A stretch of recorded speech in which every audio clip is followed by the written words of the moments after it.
하나님의 말씀은 에스겔서 37장 15절에서 23절의 말씀입니다. 여호와의 말씀이 또 내게 임하여 가라사대, 인자야, 너는 막대기 하나를 취하여 그 위에 유다와 그 짝 이스라엘 자손이라 쓰고, 또 다른 막대기 하나를 취하여 그 위에 에브라임이 막대기 곧 요셉과 그 짝 이스라엘 온 족속이라 쓰고, 그 막대기들을 서로 연합하여 하나가 되게 하라. 내 손에서 둘이 하나가 되리라. 내 민족이 내게 말하여 이르기를, 이것이 무슨 뜻인지 우리에게 구하지 아니하겠느냐 하거든.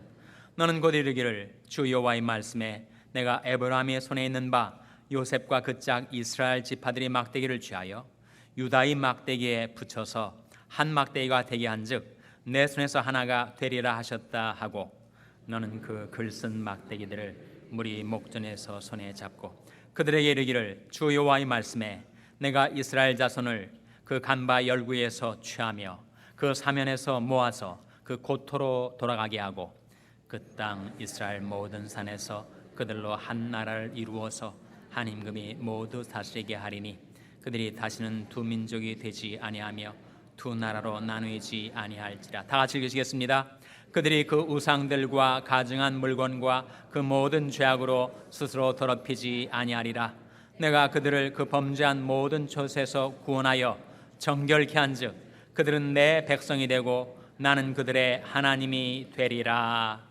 아멘. 할렐루야. 저희 평강의 복을 기원하는 마음으로 샬롬 인사 나누시기 바랍니다. 샬롬. 샬롬.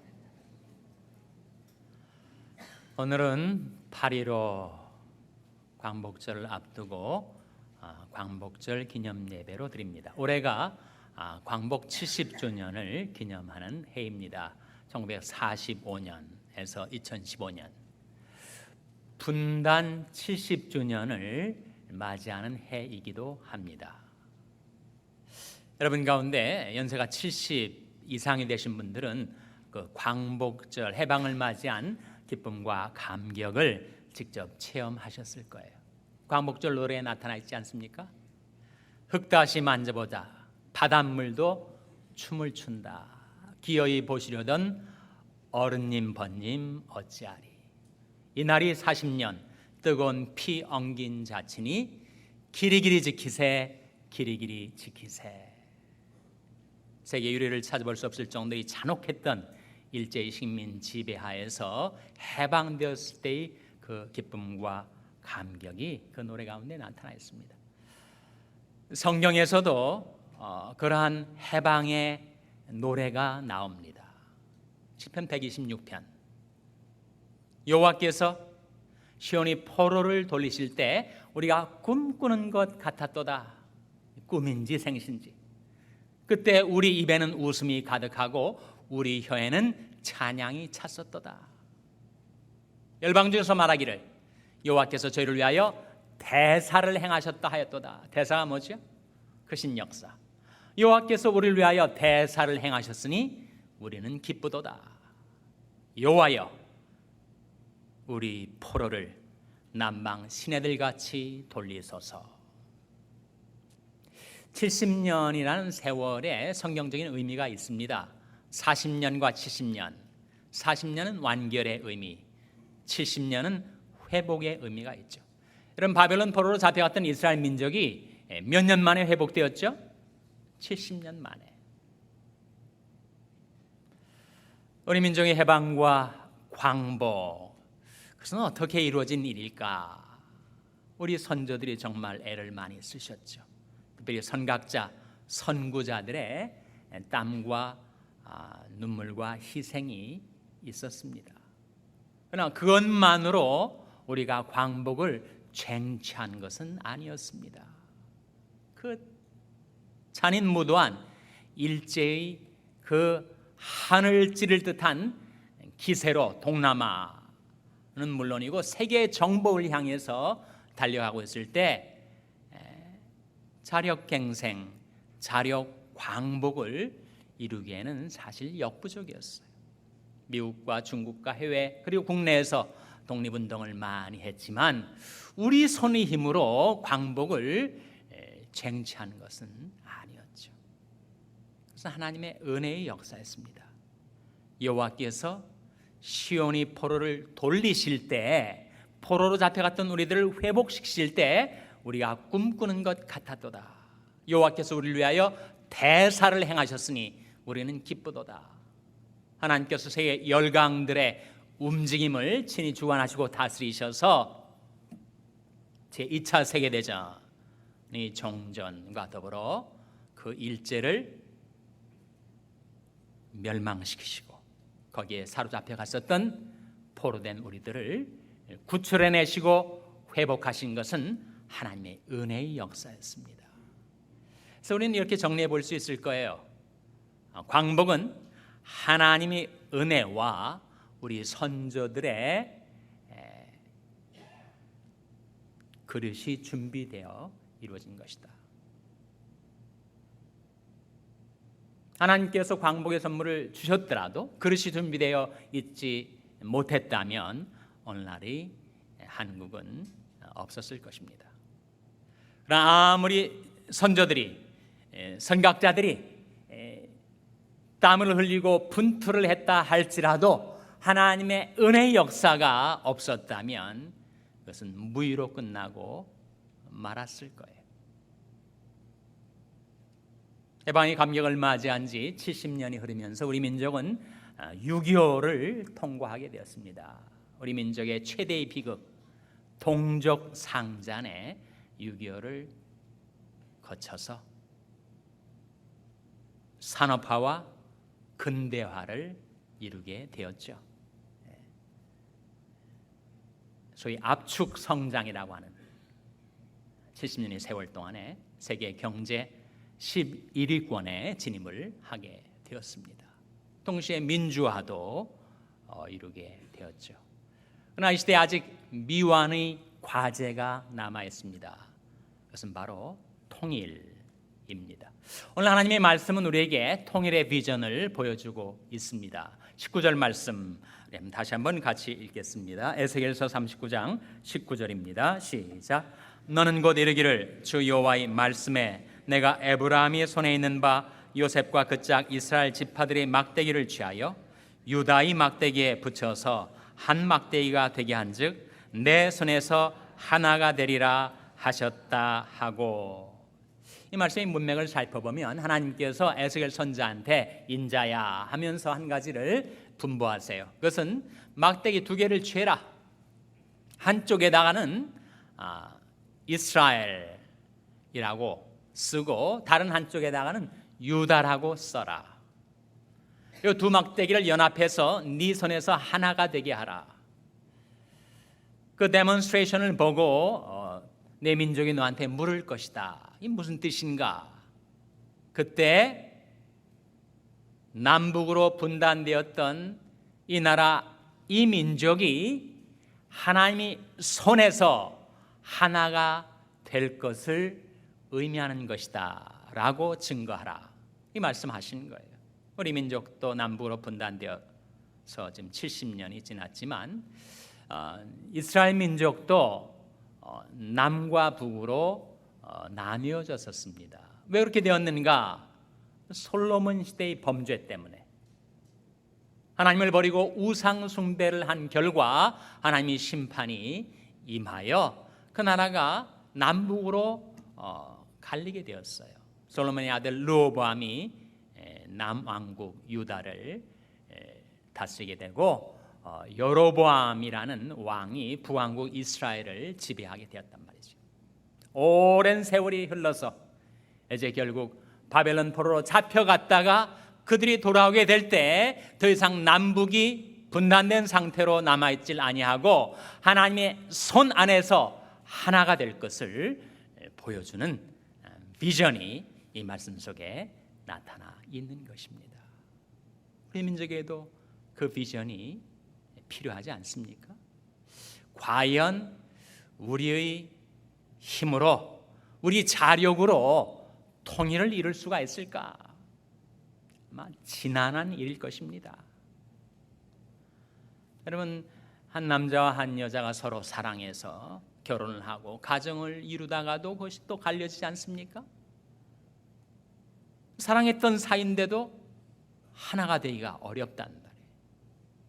우리가 롯데가의 경영권 다툼을 지켜보면서 참 한심하기 짝이 없다. 어떻게 이럴 수가 있는가? 부자지간에 아버지가 아들을 아들로 여기지 않고 아들이 아버지를 아버지로 여기지 않고 형제지간에 형제가 형제를 못 잡아먹어서 서로를 적으로 원수로 여기고 그렇게 소송전을 벌이고 경영권 쟁탈전을 벌이고 피를 나는 부자지간 형제지간도 이렇게 통일되기가 어려운데, 하나가 되기가 어려운데 70년 세월 동안에 언어가 달라지고 문화가 달라지고 사고방식과 가치관이 달라지고 사상과 이념이 달라져 버린 우리 민족의 남과 북이 우리 힘으로 통일될 수 있을까? 지극히 어려운 일일 것이다. 우리가 충분히 예상할 수가 있습니다. 그래서 남과 북의 통일, 그것은 하나님의 손 안에서만 가능케 될 일이라고 하는 비전을 이 말씀에 보여주고 있는 것이죠. 하나님의 손이 얼마나 크시길래 그런 역사를 이룰 수가 있단 말인가? 여러분, 하나님의 손이 우리 민족에게 광복의 선물을 주신 것 아니었습니까? 그렇다면 통일의 선물도 하나님의 손에서 우리가 받게 되는 것이겠죠. 해방 직후에 그런 말이 있었다는 거예요. 백성들 사이에서 떠드는 말 중에 미국을 믿지 말라, 소련에 속지 말라, 일본이 일어난다, 그랬다는 거예요. 우리가 누구를 믿겠습니까? 너희는 인생을 의지하지 말라. 그의 호흡은 코에 있나니 수에 칠 가치가 어디 있느냐? 방백들을 의지하지 말며 도림이 없는 인생도 의지하지 말지니 그 호흡이 끊어지면 흙으로 돌아가서 당일에 그 도모가 소멸하리로다. 야곱의 하나님으로 자기 도움을 삼으며 여호와 자기 하나님에게 그 소망을 두는 자는 복이 있도다. 우리의 하나님은 크시고 높으신 하나님. 제가 좋아하는 이사야 40장에 하나님이 얼마나 무한광대하신지 지존무상하신지, 하나님은 하늘을 뼈으로 재시고 바닷물을 손바닥으로 헤아리시고 세계 열방을 그리고 열강들을 다 가지고 모아서 하나님 앞에 가져오 나면 무엇과 같은가?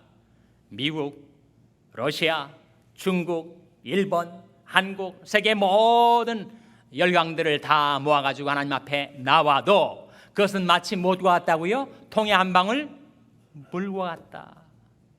하나님이 얼마나 크시고 높으시길래 그 무한광대하신 하나님 앞에서 세계 온 세상 나라들을 다 합해 놓아도 열방의 통에 한 방울 물과 같은 것일까? 그 하나님의 손 안에서만 우리 민족이 남과 북이 하나가 되는 역사의 비전을 우리가 볼 수가 있다는 거죠.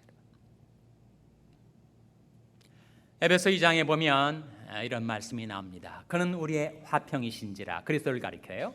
그리스도는 우리의 화평이신지라. 이 둘을 하나로 만드사 하나님과 화목하게 하시고, 그때 둘은 뭘 가리키느냐 하면 유대인과 이방인을 가리켜요.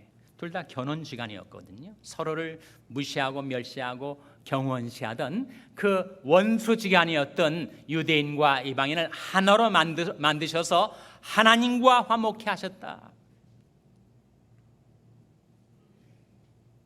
십자가로 이 둘을 한 사람으로 하나님과 화목하게 하시고, 원수된 것들을 서로 반목하고 대적하던 것들을 십자가로 소멸하셨다. 이는 하나님께서 이 둘을 한 사람으로 한 성령 안에서 아버지께 나아가게 하신 것이다.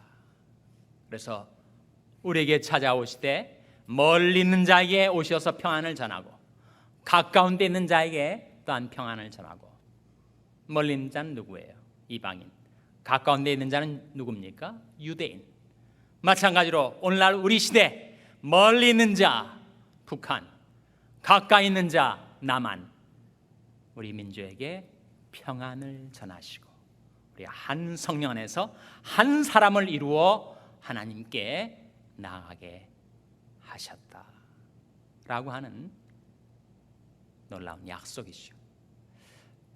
peace, 평화, 샬롬. 평화와 관련돼서 세 부류의 사람이 있다는 거예요. 하나는 peacemaker, 평화를 이루는 사람. 둘째는 peacekeeper, 평화를 유지하는 사람. 셋째는 peacebreaker, 평화를 깨뜨리는 사람. 과연 나는 그 세 부류 중에 어느 부류에 속하는 것일까? 평화를 이루는 사람, 화평케 하는 사람, 피스메이커는 복이 있다. 예수님 팔복 가운데 말씀하지 않았습니까? 화평케 하는 자는 복이 있나니 저희가 무엇이라 일컬음을 받게 된다고요? 저희가 하나님의 아들이라 일컬음을 받을 것이며. 실제로 그렇게 하신 분이 한 분 계세요. 예수님께서 하나님과 우리 사이를 화평케 하셔서 죄와 허물로 인해서 하나님과 불화관계에 있었던 우리들을 하나님과 화평케 하심으로써 평화를 이루셨죠. 피스메이커가 되셨어요. 그래서 예수님이 하나님의 아들이라 일컬음을 받으신 것입니다. 그리고 우리에게 가서 너도 이와 같이 하라. 평화를 이루는 자로, 화평케 하는 자로 살아가라 말씀하시는 겁니다. 그런데 이 팔복의 구조, 내용상의 구조를 보면 1, 2, 3, 4 왼쪽에 나열을 하고 5, 6, 7, 8 복을 나열할 때 1과 5의 복, 2과 6의 복, 3과 7의 복이 연결이 돼요. 4와 8의 복이 연결이 또한 되고, 이 7의 복에 해당되는 화평케 하는 자의 복은 제3의 복과 연결이 되는데, 제3의 복이 뭐죠? 온유한 자는 복이 있나니 저희가 땅을 기업으로 받을 것이며. 그것이 보여주는 바가 있습니다. 그것은 누가 화평케 하는 자로 살아갈 수 있는가? 온유한 자가 살 수 있다는 거예요. 그런 경우 있지 않습니까? 두 사람이 막 싸우는데 그 싸움 말리려 들어갔다가 자기가 싸움을 더 키우는 사람이 있단 말이에요. 자기가 혈기가 방장하니까 듣다 보니까 자기가 화가 나가지고 두 사람 싸움을 더 확대시키는 경우가 있다는 거죠. 누가 화평케 하는 자가 될 수 있는가? 온유한 자. 온유한 자는 누군가? 유순하고 유약한 자를 온유한 자라고 하는가? 성경적으로 온유한 자는 하나님을 기대하는 자, 하나님의 손의 개입을 기대하며 사는 자. 그래서 자기 십자가를 질 수 있는 자, 예수님이 십자가로 우리를 화평케 하신 것처럼 평화를 이루며 살 수 있는 사람은 자기 십자가를 지고 주님을 따르는 자다. 그래서 이렇게 정리해 볼 수 있습니다. 하나님의 아들, 하나님의 딸들로 일컬음을 받을 자들은 바로 피스메이커, 화평케 하는 자들인데, 누가 화평케 하는 자들이 될 수 있는가? 온유한 자가. 온유한 자는 누구인가? 하나님을 기대하는 자. 하나님을 기대하고 하나님을 신뢰하는 까닭에 십자가를 질 수 있는 자. 명예이익 좀 잃어도 의를 위해서 자기 희생의 십자가를 질 수 있는 자. 여러분, 이 세상에 제일 값진 다이아몬드를 얻은 사람은 그 몇십 불 손해보는 것 때문에 세상이 무너진 것처럼 그렇게 낙심하고 그러지 않습니다.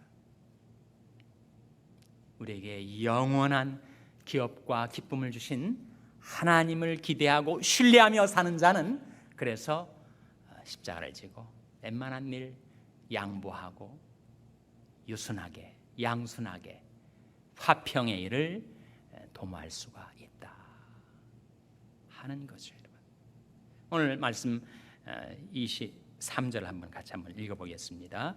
에스겔서 37장 23절 말씀 같이 읽으시겠습니다. 시작. 그들이 그 우상들과 가증한 물건과 그 모든 죄악으로 스스로 더럽히지 아니하리라. 내가 그들을 그 범죄한 모든 처소에서 구원하여 정결케 한즉 그들은 내 백성이 되고 나는 그들의 하나님이 되리라. 이스라엘 민족에 따라붙었던 그 지긋지긋한 원수와 같은 죄악이 한 가지 있었는데 그게 바로 우상 숭배였어요. 남과 북 마찬가지. 근데 언제 그 우상이 떨어져 나갔는가? 바벨론 포로 70년 세월을 통해서 그들이 우상을 척결합니다. 우리 민족의 남과 북에 우상이 있습니다. 북한의 우상은 교만입니다. 남한의 우상은 탐욕이에요. 북한의 지도자를 가리켜서 최고 존엄이라고 하지 않습니까? 지존하신 분은 오직 하나님뿐이신데 그 자리에 앉아 있으니 우상 숭배하는 건 아니고 뭐겠어요? 남쪽의 우상, 탐심은 곧 우상 숭배니라. 탐심 때문에 혈육, 고륙 지쟁을 벌이고 그렇게 악의 다툼을 벌이는 우상 숭배가 아니고 무엇이겠습니까? 북한이 우상을 버리고 남한이 우상을 버리고 우상을 척결하고 하나님께로 회개하고 하나님이 능하신 손 안에서 겸손히 하나님을 바라고 기대하며 신뢰하며 살아갈 때 그때 하나님이 손 안에서 우리 민족의 남과 북이 하나가 되고 연합되고 통일이 그날이 우리에게 밝아올 줄로 믿습니다. 로마서 8장 24절 25절 말씀에 우리가 소망으로 구원을 얻었음에 보이는 소망이 아니니 보는 것을 누가 바라리요? 만일 우리가 보지 못하는 것을 바라면 참음으로 기다릴지니라. 특이한 말씀이에요. 우리가 무엇으로 구원을 얻었다고요? 우리가 소망으로 구원을 얻었습니다. 현재는 통일이 가능성이 눈으로 보이질 않아요. 그러나 하나님이 손 안에서 남과 북이 하나로 통일될 그 소망으로 우리가 구원을 얻고 희망을 품고 비전을 바라보고 살아갈 수가 있다는 거죠.